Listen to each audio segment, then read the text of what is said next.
Hello everyone, welcome to Veena baby vlogs. நான் இன்னைக்கு cauliflower பொரியல் தான் உங்களுக்கு பண்ணி காட்ட போகிறேன்.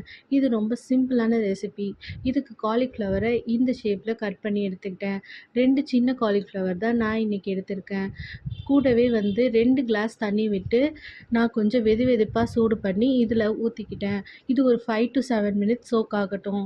இது சோக் ஆகிட்டு இருக்கும்போது இப்போ ஒரு கடாய் வச்சு அதில் 3 டேபிள் ஸ்பூன் எண்ணெய் விட்டு எண்ணெய் நல்லா சூடானதுக்கு அப்புறம் கடுகு 1/4 டேபிள் ஸ்பூன் ஆட் பண்ணிக்கோங்க. கடுகு நல்லா பொரிஞ்சு வந்ததுக்கப்புறம் ஒரு சின்ன வெங்காயத்தை கொஞ்சம் பெரிய சைஸ்லேயே கட் பண்ணி வச்சுருக்கேன். அதை ஆட் பண்ணிவிட்டு ஒரு கைப்பிடி அளவு கருவேப்பிலை ஆட் பண்ணிக்கோங்க. இப்போ 3 வரமிளகாயை பிச்சு சேர்த்துக்கோங்க. வரமிளகாய் ஆட் பண்ணதுக்கப்புறம் வெங்காயத்தை நல்லா வதக்கி விடுங்க. வெங்காயம் நல்லா வதங்கி கலர் மாறினதுக்கப்புறம் நம்ம சோக் பண்ணி வச்சுருக்க காலிஃப்ளவரை ஆட் பண்ணிக்கலாம்.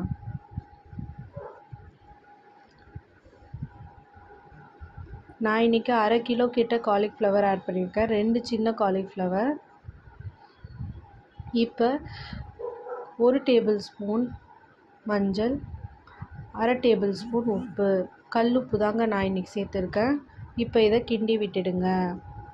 இப்போ ஒரு டீ கிளாஸ் சைஸில் தண்ணி ஊற்றிடுங்க. காலிஃப்ளவர் நல்லா சீக்கிரமாக வேகும். தண்ணி சேர்த்ததுக்கப்புறம் இப்போ மூடிடுங்க ஒரு தாளம் போட்டு. ஒரு 10 மினிட்ஸ் கிட்ட மீடியம் ஃப்ளேமில் நல்லா கொதிக்க விடுங்க.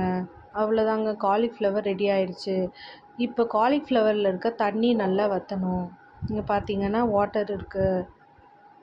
இந்த வாட்டர்லாம் நல்லா வற்றி வந்தோன்னே காலிஃப்ளவர் பொரியல் ரெடி ஆகிடும். அவ்வளோதாங்க, காலிஃப்ளவர் பொரியல் ரெடி. பாய்.